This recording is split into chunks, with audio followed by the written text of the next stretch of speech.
Sing mit uns. Diesmal mit Kaffee Unterzucker, mit Richard Oehmann und Tobi Weber.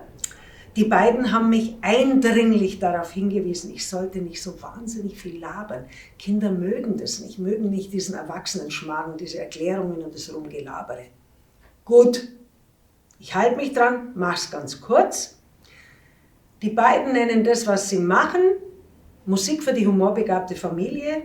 Das stimmt, finde ich zumindest. Ihr könnt euch überzeugen bei den Lachsen. Text läuft unten durch, wie immer. Viel Spaß. Grüß Gott, wir sind die Prophylaxe vom Kaffee Unterzucker aus München. Und wir singen jetzt eins unserer Tierlieder, und zwar eins über Lachse. Leider haben wir keinen Lachs da, deswegen nehmen wir jetzt heute eine Scholle. Oh, egal.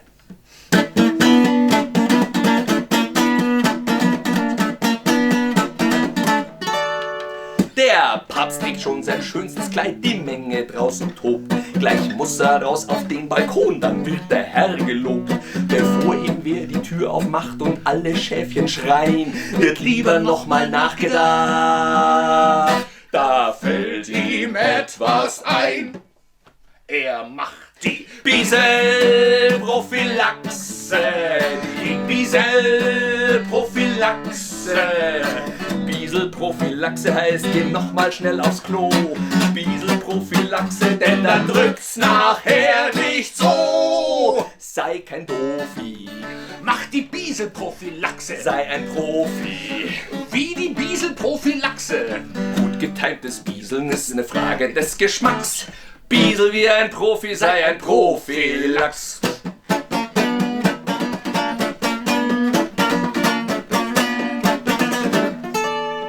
Der FC Bayern steht vom Bus, heute ist Pokalfinale. Es geht zum SV Hugelfing, der ist Lokalrivale. Der Trainer sagt, wir brauchen heute einen klaren Kopf. Drum geht jetzt jeder vor der Fahrt noch einmal auf den Topf und macht die Bieselprophylaxe, die Bieselprophylaxe. Bieselprophylaxe heißt, geh nochmal schnell aufs Klo. Bieselprophylaxe, denn dann drückt's nachher nicht so. Sei kein Dofi, mach die Bieselprophylaxe. Sei ein Profi, wie die Bieselprophylaxe.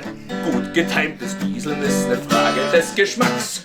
Biesel wie ein Profi, sei ein Prophylax. Sei kein Dofi, mach die Bieselprophylaxe. Sei ein Profi, wie die Bieselprophylaxe. Gut getimtes Bieseln ist eine Frage des Geschmacks. Biesel wie ein Profi, sei ein Profi.